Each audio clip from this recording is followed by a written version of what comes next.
So in the last class torque वगैरह को लेकर काफ़ी सारी बातें चल रही थी और अब आगे चलते हैं। हमारे पास दो थ्योरम जो अगर स्कूल में बच्चे हैं तो बोर्ड्स लेवल तक पूछी जानी है ना, मतलब स्कूल में थ्योरम पूछी जाती हैं और कंपटीशन में डायरेक्टली थ्योरम तो नहीं पूछेंगे बट इससे रिलेटेड कई सारी चीज़ें पूछी जाती हैं। जो आपको यहाँ पे दिख रही है डेफिनेशन, इसको पढ़ के वैसे कुछ भी समझ तो आ नहीं रहा होगा, एक बार फिर भी मैं बस आउट ऑफ बॉक्स जाके पढ़ देता हूँ, मुझे पता है समझ में वैसे ही कुछ नहीं आना। थ्योरम पढ़ लेते हैं। क्या कहती है? It states that moment of inertia of a planar body about an axis perpendicular to its plane is equal to the sum of its moment of inertia about two perpendicular axes concurrent with perpendicular axes lying in the plane of body. कितनी बार perpendicular बोला आपने? हाँ, तो मैं यही कहना चाह रहा था। अच्छा, ये चीज़ अगर समझ में नहीं है दूसरे ट्राई करके देखते हैं। दूसरा ट्राई करके देखते हैं।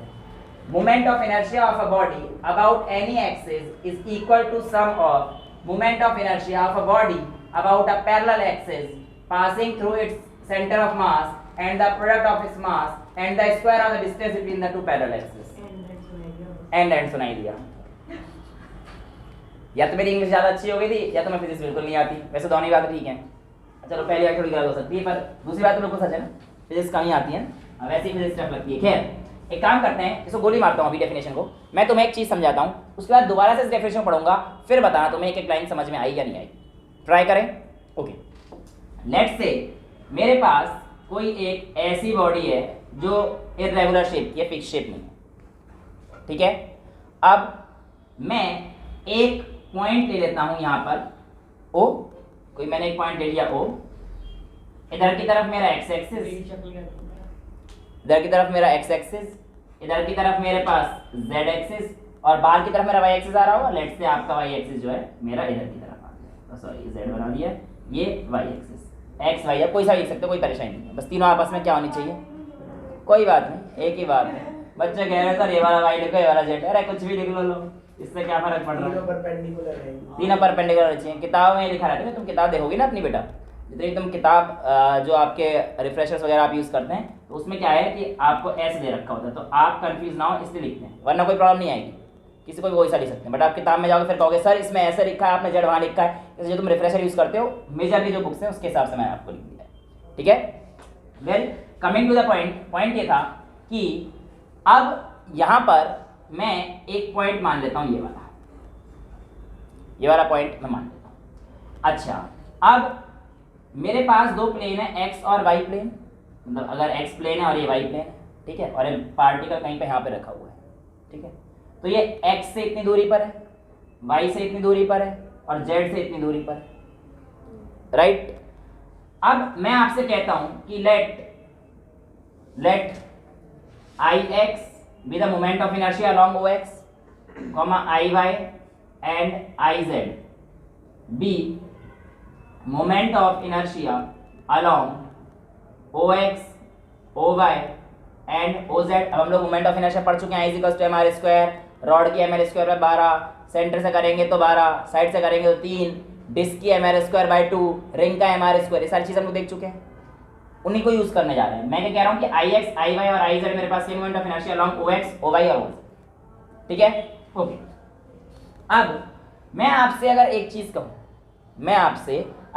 कहूँ कि बेटा मैं इसको यहाँ से ऐसे जोड़ देता हूँ, ठीक है, तो आप कहोगे कि सर मोमेंट ऑफ इनर्शिया लिखने का फॉर्मूला था I is equals to m into R square, यानी कि n इंटू डिस्टेंस का स्क्वायर, ये चीज़ हमारे पास हुआ करती थी, ये बात तो बिल्कुल तय है, इसमें तो कोई डाउट नहीं है, ये तो हम लोग देख चुके हैं।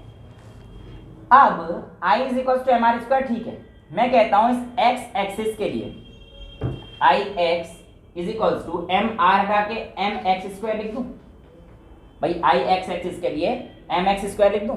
हाँ, आप लोगों को पहले तो हाँ ही लगेगा, लेकिन ये गलत हो जाता है। क्यों गलत होता है आइए समझते हैं।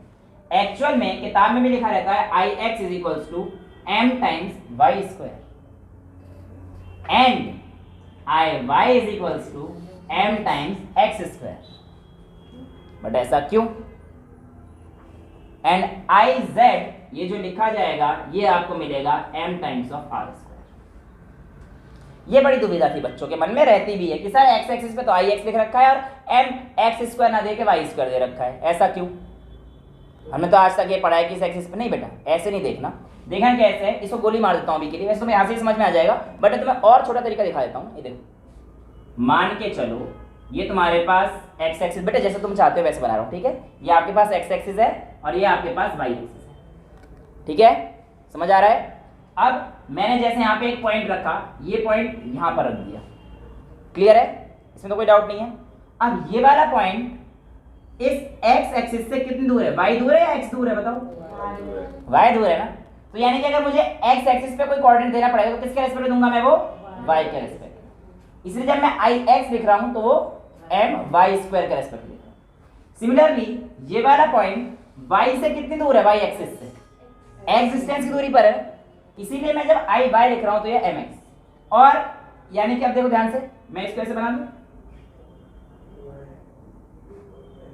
समझ में आया, तो ये वाई हो गया, ये एक्स हो गया, और ये डिस्टेंस जो है ये क्या है, आर, जो किस एक्सिस के लिए है, जेड एक्सिस के लिए। तो ये वाली डिस्टेंस मेरे पास आर हो जाएगी।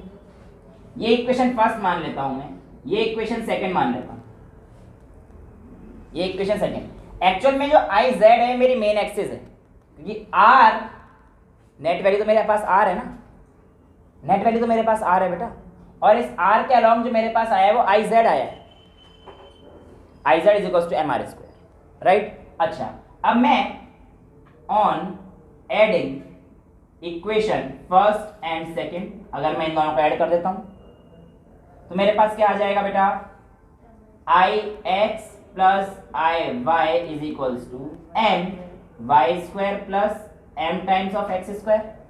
यहां तक किसी को कोई डाउट? एम कॉमन ले सकता हूं, bracket Y square plus X square लिख सकता हूं। ये क्या था मेरे पास, वाई, ये क्या था मेरे पास, ये वाला क्या आ जाएगा, दोनों 90 डिग्री पे हैं, पाइथागोरस थ्योरम लगा दो तो X square plus Y square, इसका रूट, अब ये हमारे पास रूट खुल जाएगा तो हमारे पास ये वैल्यू आ जाएगी। पाइथागोरस थ्योरम समझ में आ रही है ना, मैं लिख नहीं रहा, वो ट्रायंगल नहीं आ रहा। तो ये Y square plus X square में क्या लिख सकता हूँ, आर स्क्वायर लिख सकता हूँ। तो आप लिख सकते हो I X plus I Y is equals to M into R square. अच्छा, एम आर स्क्वायर किसके इक्वल था, आई जेड के, तो आप लिख सकते हैं I Z is equals to I X plus I Y.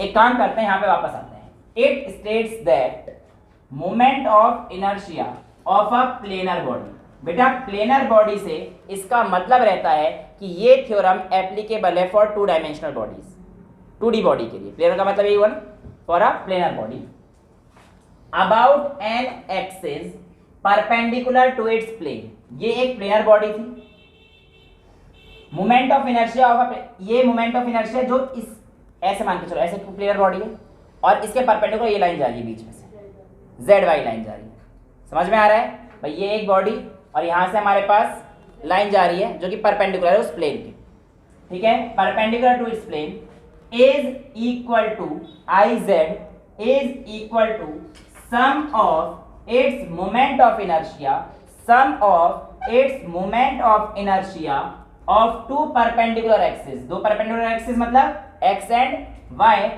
Concurrent with perpendicular axis. Concurrent का मतलब क्या है, जो एक ही पॉइंट से लाई कर रहे हैं, यानी कि जेड एक्स और वाई तीनों एक ही पॉइंट से लाई कर रहे हैं और आपस में कैसे हैं, परपेंडिकुलर एक्सिस में and lying in the plane of body, और उस बॉडी की प्लेन में भी लाइक। देखो बेसिकली यहाँ पे जेड जा रहा था, ये एक्स है, ये जेड था, तो वाई इधर आ रहा है, तो प्लेन में तो लाई कर ही रहा है हमारे पास। डेफिनेशन परफेक्ट है, ये डेरिवेशन है इसकी, ये आपके पास आती है, यही आपके पास आती है, ठीक है। अब इसका यूज का है, इसका यूज का है, तो आपसे पूछता है वो कि बताइए रिंग का जो मोमेंट ऑफ इनर्शिया है, या डिस्क का, किसी का भी ले लो, रिंग हो या डिस्क हो, किसी भी एक का मोमेंट ऑफ इनर्शिया आप निकाल दो along its diameter, along its diameter. Example के तौर पर मान के चलते हैं मैं डिस्क का निकाल देता हूँ, डिस्क का आ गया।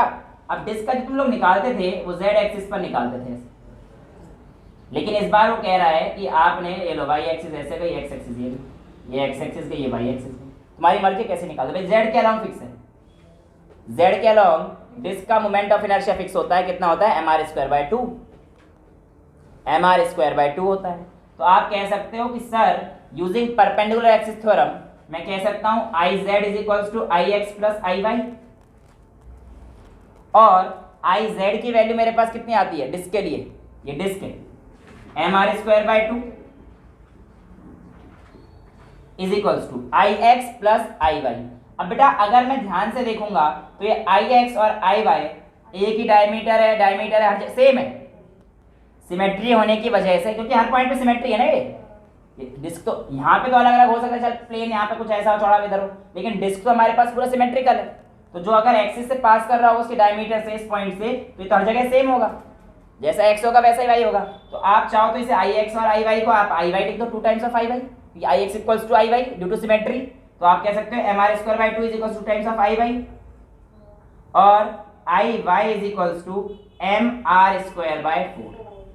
तो यहाँ से पूछा जाता है कि अलोंग द डायमीटर उसका मोमेंट ऑफ इनर्शिया कितना होता है, moment of inertia along the diameter of a disc कितना होगा, तो आप क्या बोलेंगे उसको, एम आर स्क्वायर बाय 4। आप घुमा कैसे रहे हो, ऐसे घुमा रहे हो या ऐसे घुमा रहे हो? ऐसे, ऐसे, हाँ जी, जी हाँ, जैसे आपने पकड़ा है तो इसको ऐसे घुमाइए, तो आपके पास जो मोमेंट ऑफ इनर्शिया आता है कितना आएगा, एम आर स्क्वायर बाय 4। और अगर मैं ऐसे घुमा तो वो हाँ, तो ऊपर से जो लाइन जाएगी उसमें हमारे पास कितना आएगा, एम आर स्क्वायर बाय 2। ठीक है, समझ आ गया। अब यही सेम कहानी है, अगर रिंग का ले लो, रिंग बना दो, यहाँ बना देता हूँ, चलो रिंग, ये रहा रिंग का, ये है कि इसके अराउंड कितना होता है, एम आर स्क्वायर। अब यहाँ पे ऐसे एक्स और वाई ले लो, एक्स और वाई सिमेट्रिकल हो जाएंगे, तो M R square is equals to I X plus I Y, ये 2 हो जाएगा, 2 टाइम्स आई एक्स, तो I X is equals to कितना आ जाएगा, एम आर स्क्वायर बाय 2।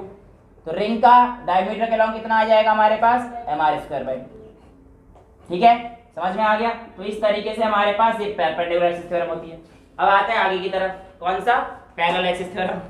पढ़ लो, अब भी कोशिश कर लो, समझ में आ जाए तो पढ़ लो, समझ में आ जाए, देख लेना। मैं वैसे ही करता हूँ, ऐसे करके देख लेते हैं, उसके बाद दोबारा से डेफिनेशन पढ़ें, राइट। ओके, लेट्स से एक बॉडी, अभी कोई फिक्स नहीं है, शेप फिक्स नहीं है, कहीं पे भी पूछ सकता हूँ। मैं एक काम करता हूँ, इसका सेंटर ऑफ मास कहता हूँ, इस ए बी लाइन से कहीं से पास कर रहा था, लेट्स से, और आपसे कह रहा है कि बताओ इसका moment of inertia along the line E F कितना होगा, ई एफ कितना होगा। सबसे पहले तो इसकी खासियत ये है पैरेलल एक्सिस की कि आपके पास कैसी भी शेप हो, ये फिक्स है कि 2D पे ही लगेगा, ये कैसी भी शेप पे लग जाएगा बेटा, ये कैसी भी शेप पे लग जाएगा, 3D में भी लगेगा, 1D में लगेगा, 2D में भी लगेगा। जनरली इसका और ऐसा कॉम्बिनेशन जो है पेपर में दिया जाता है, जो आप लोगों से क्वेश्चन कराएंगे वो भी हम देख लेंगे कैसे कराते हैं। तो अब मैं कहता हूँ सेम कहानी करनी है कि लेट्स से आपके पास यहाँ पर छोटा सा एक पार्टिकल है, लेट्स से mi। अरे आपके पास अगर इस बॉडी को लेना है, मेरे को ऐसे n नंबर ऑफ पार्टिकल्स बहुत सारे देखने पड़ेंगे, m1 m2 m3 m4 m4 mn तक जाएंगे सारे पार्टिकल। मैं एक पार्टिकल के केस निकाल लेता हूँ, पहले एक पार्टिकल के केस निकाल लेता हूँ mi के लिए, जो कि मेरे इस एक्सिस, जो कि मेन एक्सिस जिस पे मैं भी मान के चल रहा हूँ सेंटर ऑफ मास वाली एक्सिस से, इससे कितने डिस्टेंस की दूरी पर है, लेट्स से ri। EF दूसरी एक्सिस है जिसके अलावा आपको मोमेंट ऑफ इनर्शिया कैलकुलेट करना है, ठीक है। और आपसे कहेगा कि इसके बीच में और इसके बीच में जो दूरी है वो दूरी लेट्स से d ले लेते हैं, आपकी मर्जी कुछ ले लो, ठीक है। अब देखो यहाँ पे mi है, हो सकता है mi यहाँ पे हो, यहाँ पे कहीं फिक्स तो है नहीं ना, तो m फिक्स है ना r फिक्स है, लेकिन d तो फिक्स है। d एक्सिस थोड़ी चेंज हो जाएगी, एक्सिस तो इसके अलावा निकालनी है, समझ पा रहे हो कहानी को। तो अब मैं इस बॉडी के लिए अगर आपसे कहता हूं कि मोमेंट ऑफ इनर्शिया निकालना है, I is equals to mi into ri का स्क्वायर, ये किसके अलावा आ जाएगा, I of AB is equals to mi into r का स्क्वायर। लेकिन ये मैंने सिर्फ I के लिए निकाला है, इस पार्टिकल के लिए निकाला, समझ रहे हो ना। ऐसे बहुत सारे पार्टिकल होंगे, तो मैं ऐसे भी लिख सकता हूँ इसको, summation I is equals to 1 से लेकर n तक, समझ गए ना। सारी मतलब कोई सी बॉडी ले लेना, सिग्मा, हाँ तो अरे हो गई। अब बॉडी आपके पास यहाँ पर हो तो r1 ri, चेंज होती जाएगी ना सारी चीजें। ये भी तो यहाँ पे वेरी करेगा ना, 1 2 3 4 m के साथ आगे वेरी कर रहा है, ये भी तो बताना चाह रहे हैं। ठीक है, अच्छा ये तो आपके पास कहानी आ गई इसकी, राइट। अब इस बॉडी का यहां से मोमेंट ऑफ इनर्शिया देना है, तो मैं कह सकता हूं I इसका बराबर आ जाएगा RI प्लस डी। भाई समझ रहे हो, MI into RI plus D का होल स्क्वायर। भाई प्लस जाएगा इसमें डिस्टेंस, खोल दो फटाफट से इसको, a प्लस बी का होल स्क्वायर लगाना तो आता होगा, इतना तो मान के चल सकते हैं फिजिक्स में। MI into RI square plus D square plus 2RI into D, right. यहां तो कोई दिक्कत नहीं है, एक काम कर दो, मल्टीप्लाई कर दो सबकी फटाफट से। तो MI RI square plus MI D square plus 2 times RI D into M, ठीक है। हाँ MI यहां पे समझ में आ रहा है। अब वही कहानी है, एक पॉइंट को ना लेकर मैं सारा समेशन ले लेता हूं, सबका समेशन ले लिया मैंने। वही कहानी I इज इक्वल टू 1 से लेकर और n तक, यहां पे भी लिखना है तो लिख दो। बट देखो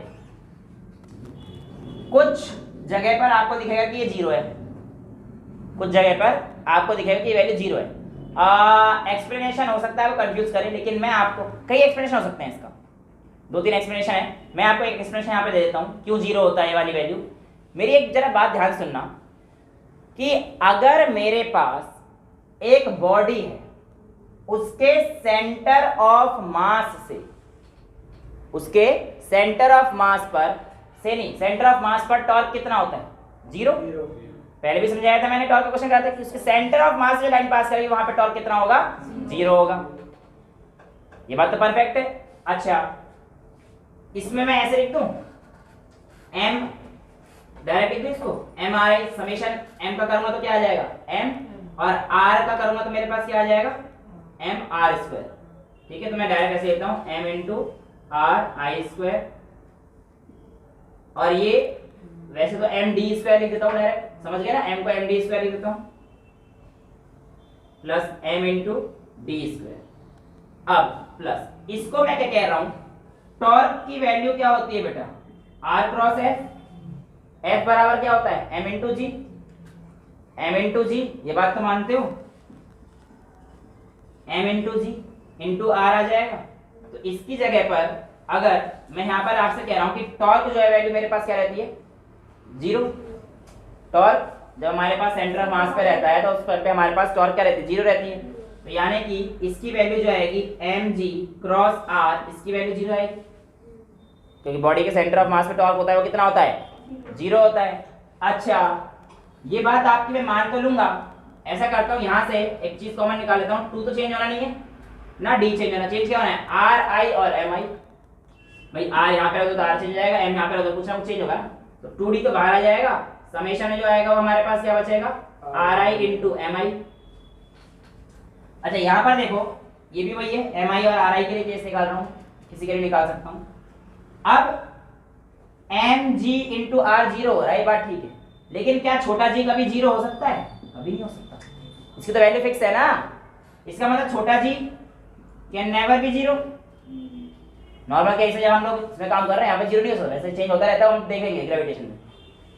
इसका मतलब मेरे पास mi इंटू ri, इसकी वैल्यू 0 है, ये क्या वैल्यू है? mi इंटू ri, तो इसकी वैल्यू क्या आ जाएगी? 0 आ जाएगी। अच्छा ये वैल्यू किसके अलोंग है? r1 स्क्वायर, इस ab के अलोंग। तो आप क्या कह सकते हो कि IEF जो आएगा वो क्या आएगा? Moment of inertia of AB plus m times जो इस बॉडी का मास है इनटू में d का स्क्वायर। ये वैल्यू कैसे 0 आई मैंने आपको कर दिया, ये वैल्यू 0 आ जाएगी, फिर आप मल्टीप्लाई डिवाइड करते रहो, कुछ भी करते रहो, 0 आ जाएगा। ठीक है, एक एक्सप्लेनेशन ये भी होता है कि अगर आप पूरी बॉडी का मास सेंटर पे कंसेप्ट मान के चलते हो, तो सेंटर में मान के चलते हो तो बेसिकली यहाँ पे कोई डिस्टेंस ही नहीं है, r है ही नहीं ना। जब r नहीं है तो यहाँ पे r रखोगे ही नहीं, और r नहीं रखोगे 0 आ जाएगा। ये भी एक्सप्रेशन आपको मिल जाएगा किताबों में, तो फिर m/r² भी तो 0 तो हाँ, वो 0 हो जाएगा ना। r 0 हो गया तो फिर हमारे पास कहानी खत्म हो गया, r 0 हो गया। लेकिन ये परफेक्ट कैंडिडेट ये वाला परफेक्ट आता है। नहीं फिर तो वो भी 0 होना चाहिए ना, जो आपने i a भी लिखा है फिर वो भी 0। ये वाला ये 0 क्यों नहीं होगा ये बता दो। ये बेटा यहाँ पे एक फिक्स पॉइंट के अलॉन्ग है ना, यहाँ पे डिस्टेंस है, सेंटर ऑफ मास पे नहीं है बॉडी। बात बिल्कुल सही बोली है उसने, लेकिन इसका मैं मान के चल रहा हूँ कि इस पॉइंट जब सेंटर ऑफ मास पे आ रही तब की कहानी बता रहा हूँ। तो अगर किसी एक डिस्टेंस से निकालनी है तो मेरे पास क्या आ रही है, अलोंग मेन एक्सिस जो उसका मोमेंट ऑफ इनर्शिया रहेगा plus m times of d square. एक बार यहाँ पे चलें, देखना जरा, moment of inertia of a body about any axis, moment of inertia of a body about any axis is equal to sum of moment of inertia of the body about a parallel axis passing through its center of mass and क्या लिखा है, sum of moment of inertia about a parallel axis passing through its center of mass, यानी कि AB की बात कर रहा है, sum किसका है, and the product of its mass, ये तो हो गया AB, and the product of its mass and the square of distance between the two parallel axes। ठीक है। अच्छा ये गड़बड़ मत कर देना, आई और ई में गड़बड़ मत कर देना। मैंने स्पेलिंग गलती लिखी है, ये छोटा मोटा इंग्लिश है कि जब हम लोग एक्सिस का प्लूरल एक्सिस होता है, एक लेते हैं तो एक्सिस लिखते हैं, और जब एक से ज्यादा आता है तो एक्सिस लिखते हैं, ई। तो यहाँ पे हमारे पास क्या है, ई वाला, ये दो लाइन पहले। ठीक है, तो ये चीज आप लोगों से पूछी जाती है कि भैया पैरेलल एक्सिस थ्योरम कैसे यूज करेंगे, समझ में आ रहा है।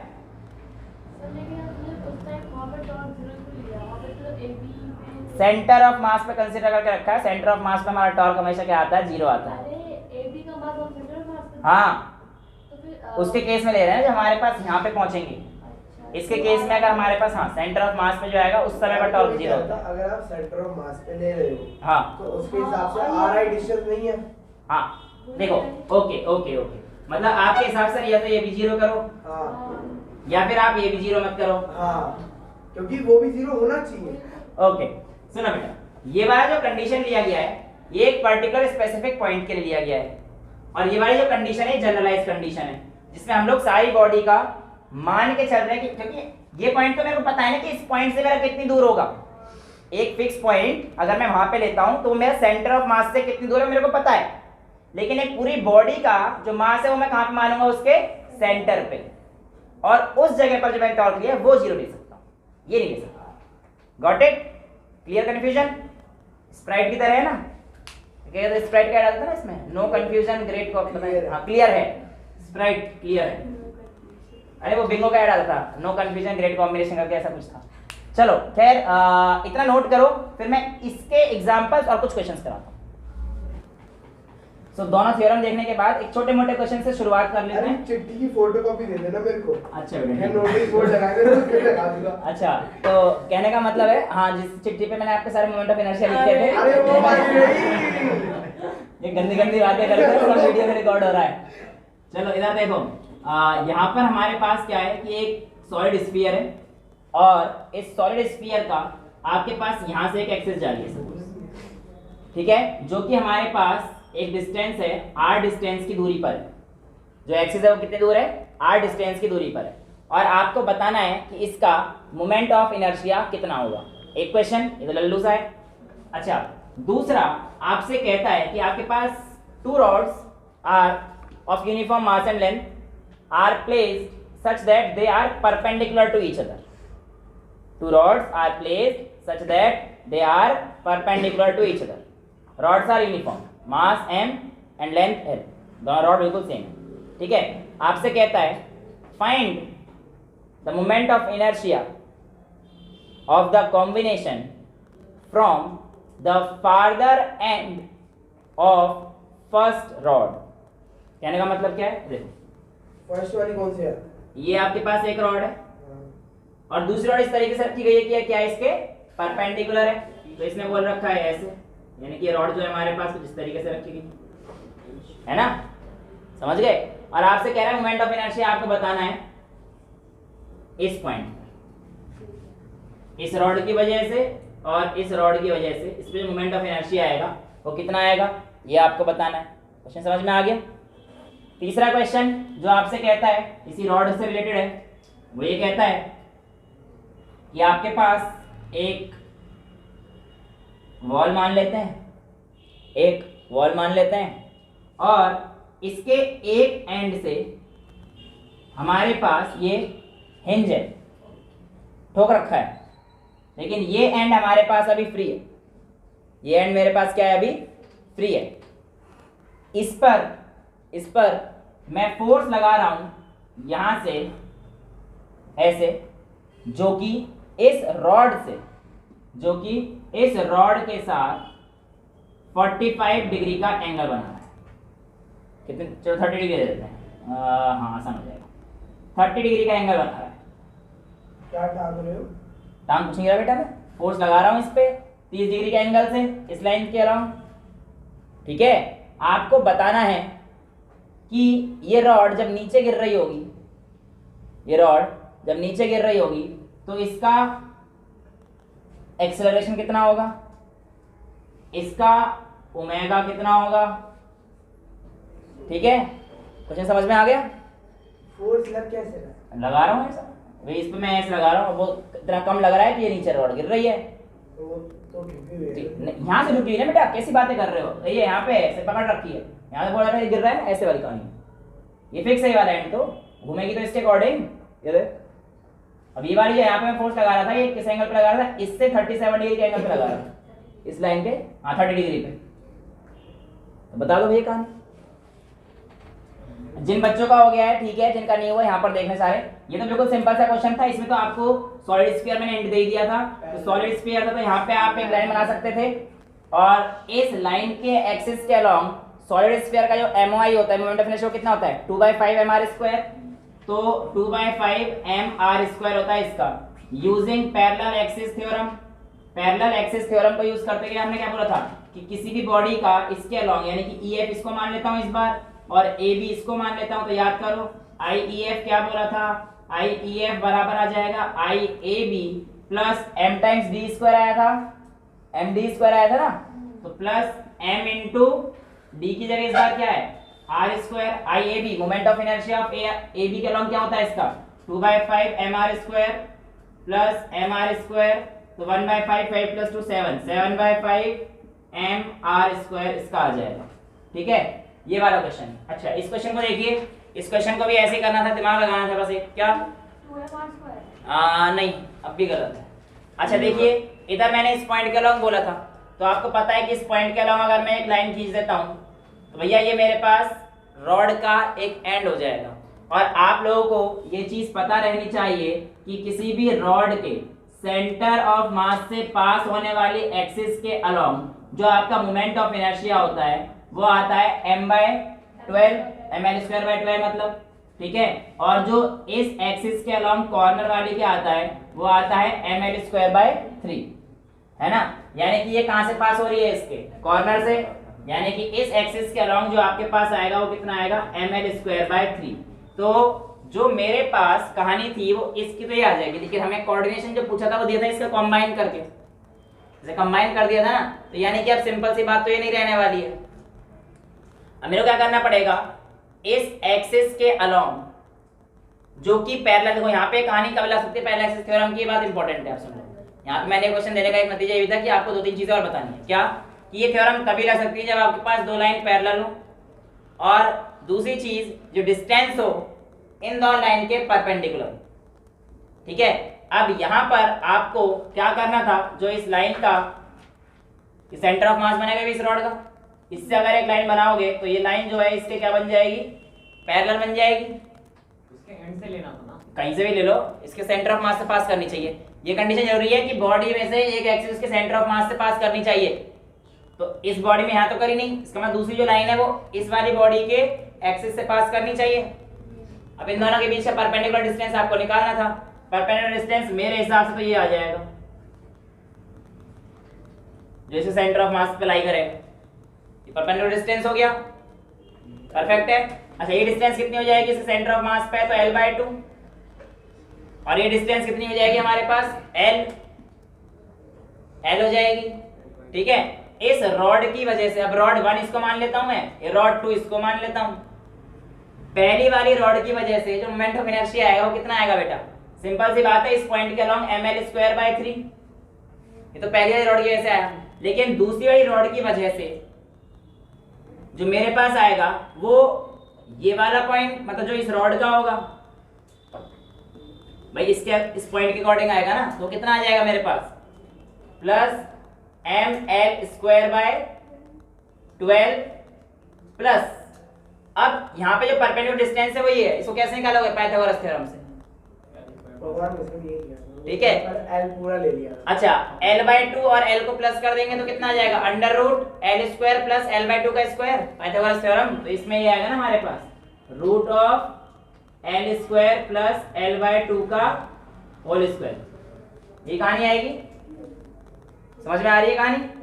तो हमारे पास ये क्या आ जाएगा? m इंटू l² की जगह ये वाला आ जाएगा और स्क्वायर का रूट हट जाएगा, तो m into l² plus l²/4। समझ आ रहा है? तो हमारे पास ये आ जाएगा ml²/3 plus ml²/12 plus l² plus l², 5l²/4 हो जाएगा। 5ml²/4 प्लस 1 5 हो गया ना, 5ml²/4, ये 3 आ जाएगा, तो 15 प्लस 16 16 17 ml²/3 प्लस ये कितना आएगा? ये आएगा 12 ml² प्लस 4 तियां 12, 5 तियां 15 ml², तो कितना आ गया? 16 ml²/12 ml²/3 प्लस 16/12 कितना हो जाएगा? 3/4 और 4/3 ml², तो ये कितना आ गया? 5 ml²/3। तो ये आपके पास आपका नेट आंसर आपके सामने आ जाए। ठीक है, ये हो गया। अच्छा, अब इस क्वेश्चन को देखते हैं। इस क्वेश्चन में मैं आपको बता दूंगा ओमेगा कैसे निकालेंगे, लेकिन मुझे अचानक से याद आया कि मैंने तुम्हें अभी काइनेटिक एनर्जी कराई नहीं है, तो शायद तुम्हें ओमेगा निकालने में परेशानी हो जाएगी क्योंकि अगला टॉपिक वही है। तो ओमेगा बता दूंगा मैं, फिर बाद में यूज कर लेंगे। ठीक है। वेल, कहानी इज दिस कि जब मैंने यहाँ पर f 30 डिग्री पे लगाया, तो इसके कंपोनेंट रिजॉल्व कर दूंगा, तो इस लाइन के अलोंग लगने वाला फोर्स मेरे पास f cos 30 हो जाएगा और इस लाइन के अलोंग लगने वाला फोर्स मेरे पास f sin 30 हो जाएगा। मैंने आप लोगों को एक चीज बताई थी कि इस लाइन के अलोंग जो फोर्स लगेगा उसका रोटेशनल में कोई काम नहीं है, यानी कि f cos 30 तो यहाँ पे कोई रोल प्ले नहीं कर रहा है। f cos 30 का तो मेरे लिए कोई यूज है नहीं, जो भी रोल प्ले करेगा वो कौन करेगा? f sin 30 रोल प्ले करेगा, f sin 30 रोल प्ले करेगा। अब मैंने कहा था ये नीचे गिर रहा है, मैंने बोला ये नीचे गिर रहा है, गिरा था नीचे, तो आपसे पूछा था नीचे गिर रहा है, उस समय पर इसका अल्फा कितना होगा? अच्छा, मुझे तो पता ही नहीं है कि कितना होगा अल्फा, बट लेट्स से कि torque is equals to r cross f है, ये तो पता है मुझे, लेकिन f का भी कौन सा कंपोनेंट है? साइन कंपोनेंट, क्योंकि कॉस कंपोनेंट तो है ही नहीं। और r की वैल्यू कितनी लूंगा बेटा मैं? इस रॉड की लेंथ जो होगी, यानी कि l ले लूंगा, क्योंकि इस पॉइंट पे लग रहा है ना, यहाँ से तो फिक्स है, जो भी कहानी है फोर्स भी इसी पॉइंट पे लग रहा है। और फोर्स का कौन सा कंपोनेंट है टॉर्क के लिए? Perpendicular component. तो हमने सारी चीज देखी है कि फोर्स का हमेशा कौन सा कंपोनेंट लिया जाएगा? परपेंडिकुलर कंपोनेंट लिया जाएगा। तो परपेंडिकुलर कंपोनेंट अगर हम लोग लेते हैं तो आपके पास टॉर्क बराबर आपके पास क्या आ जाएगा? r की जगह पर l into f of sine 30 यानी कि 1/2। तो टॉर्क इज इक्वल टू आपके पास कितना आ गया? lf/2। लेकिन पूछा क्या था आपसे? अल्फा। अल्फा में आपको याद आ रहा होगा ऐसा कुछ, I alpha is equals to lf/2 और I एक एंड के अलोंग अभी मैंने करके दिखाया कितना होता है? ml²/3 times of alpha is equals to lf/2। एक l से एक l मर जाएगा, बचेगा क्या? 3/2 f/ml, 3/2 है ना, 3/2 f/ml, ये आपके पास अल्फा की वैल्यू आ जाएगी। ठीक है। ओमेगा के लिए बेटा काइनेटिक एनर्जी वाली टर्म लग जाती, काइनेटिक एनर्जी की वैल्यू आती है हमारे पास ½ I ओमेगा स्क्वायर। ठीक है, इसे नोट करो फिर आगे चलते हैं। अब बेटा आपके पास एक छोटू सा पतलू सा टॉपिक रहता है जिसे हम लोग कहते हैं रेडियस ऑफ गायरेशन। क्या बोलते हैं? Radius of gyration. अब ये रेडियस ऑफ गायरेशन क्या है? अगर मैं सही बताऊं तो कुछ भी नहीं है, है ही नहीं कसम से। कहने का मतलब क्या है, जिस तरीके से हम लोग मान के चलते हैं किसी एक यूनिफॉर्म बॉडी पे हमारे पास एक पॉइंट ले लेते हैं जहां पे हम लोग मान के चलते हैं कि उसका पूरा मास कंसंट्रेटेड है, राइट? ऐसे ही हमारे पास एक नॉन यूनिफॉर्म बॉडी है किसी बॉडी का, अगर मैं कोई दूसरा पॉइंट लूं आर के अलावा कोई एक दूसरा पॉइंट ले लेता हूं जहां पे मान के चल रहा हूं कि उस बॉडी का मास वहां पे कंसंट्रेटेड है जो कि आर की जगह पे के डिस्टेंस की दूरी पर है, या फिर मैं एक ऐसा पॉइंट ले लेता हूं के पर जहां पर उस पूरी बॉडी का मास कंसंट्रेटेड मानता हूं, तो मैं कह सकता हूं कि इस बॉडी का मास सपोज करो यहां पर के डिस्टेंस की दूरी पर है, सेंटर ऑफ मास इस पॉइंट से इसके के डिस्टेंस दूरी पर है, तो जो इसका मोमेंट ऑफ इनर्शिया आ जाएगा वो मेरे पास कितना आ जाएगा? mk² आ जाएगा। mk² आ जाएगा इसका मोमेंट ऑफ इनर्शिया, है ना? अब रिंग का कितना हुआ करता था? mr², याद है? तो हम लोग क्या करते हैं, बस किसी बॉडी का आप mk² लिखिए और आप कंपेयर करके देख लीजिए दूसरी बॉडी का जो हमारे पास स्टैंडर्ड रिजल्ट है। जैसे कि रिंग के लिए बोलेगा तो बोलेगा उसकी k की वैल्यू कितनी है, तो आप mk² mr² लिख सकते हैं, इससे ये उड़ जाएगा, तो k हमारे पास क्या आ जाएगा? r आ जाएगा। कहानी खत्म। अब देखो जैसे कि हमारे पास डिस्क के लिए आता है, पूछता है mk² mr² 2 आता है, ठीक है? तो m से m खत्म हो जाएगा, तो डिस्क के लिए हमारे पास k की वैल्यू कितनी आ जाएगी? r/√2 आ जाएगी। ये रेडियस ऑफ गायरेशन। यानी कि इस पॉइंट पे मान के चल रहे हैं कि क्या है, पूरी बॉडी का मास नॉन यूनिफॉर्म बॉडी है, फिर कोई दूसरी बॉडी दे रखी है उसका मास यहाँ पे लाई कर रहा है। जैसे कहेगा कि एक रॉड है, उसके सेंटर से हमारे पास अगर किसी के डिस्टेंस दूरी पर है तो वहां पे हमारे पास उसका k क्या आएगा, तो क्या कर दोगे? mk² सेंटर पे कितना आता है रॉड का? ml²/12, तो m से m गया तो k की वैल्यू कितनी आ गई? l/√12, तो l/2√3, ठीक है? ये तुम्हारे पास छोटा मोटा रेडियस ऑफ गायरेशन का टॉपिक तुम्हें बताते हैं। हाँ जी, तो ये बस यूनिफॉर्म शेप पे वैलिड होगा ना? नहीं ये हाँ किसी भी एक ऐसी शेप पे जहाँ पे आपको बता दिया है कि जिसका स्टैंडर्ड तुम्हें पता है, बिल्कुल स्टैंडर्ड तुम्हें पता है, वो कह रहा है कि इस जगह की जगह यहाँ पे आपका सेंटर ऑफ मास कंसंट्रेटेड है, तो उस जगह पर हम लोग क्या निकालते हैं? रेडियस ऑफ गायरेशन, ठीक है? इसी के आगे का जो टॉपिक रहता है वो हमारे पास रहता है बेटा kinetic energy of rotating body. क्या रहता है? Kinetic energy of rotating body, यानी कि जब कोई बॉडी रोटेट करती है तो हमारे पास उसकी काइनेटिक एनर्जी कितनी रहती है, इस चीज को जानते हैं। जैसे कि मैंने पिछला क्वेश्चन दिया था ना, मैंने क्या बोला कि वो नीचे आएगा तो रोटेटिंग बॉडी है ना, उसकी काइनेटिक एनर्जी कैसे निकालेंगे, यही चीज तो तुमसे पूछी थी। वेल उससे पहले मैं आपसे कह देता हूँ कि आपके पास कोई एक बॉडी थी यूनिफॉर्म नॉन यूनिफॉर्म कैसे, अब मैं नॉन यूनिफॉर्म लेके चल रहा हूँ, लेट्स से यहाँ पे फिक्स है, ठीक है, और ये ऐसे घूम रही है, ठीक है? अब यहाँ पे एक मास मैंने मान लिया पार्टिकल का m1 मास, यहाँ पे मान लिया m2 मास, और बहुत सारे हो जाएंगे mn पार्टिकल्स, है ना? अब ये जब पार्टिकल ऐसे घूम रहा था, देखिए बॉडी हमारे पास इस पॉइंट के अराउंड ऐसे घूम रही थी, तो इस पार्टिकल की वेलोसिटी इस तरफ होगी, इस पार्टिकल की वेलोसिटी इस तरफ होगी, ये तो आप मान रहे हो। तो मैं कहता हूं कि इस बॉडी का जो काइनेटिक एनर्जी है ये मेरे पास कितना आएगा? 1/2 m1, लेट्स से इसका v1 है, लेट्स से इसका v2 है, v1 का square, kinetic energy 1, kinetic energy 2 कितनी आ जाएगी हमारे पास? 1/2 of m2 into v2 square. समझ आ रहा है? कोई दिक्कत तो नहीं है? अब ऐसे ही मेरे पास बहुत सारे पार्टिकल्स होंगे, kinetic energy for n particles 1/2 mn vn का स्क्वायर आ जाएगा। टोटल काइनेटिक एनर्जी जो मेरे पास आ जाएगी वो कितनी आएगी? 1/2 m1 v1 square plus 1/2 m2 v2 square plus dot dot dot 1/2 mn vn का स्क्वायर हो जाएगा बेटा। क्लियर है?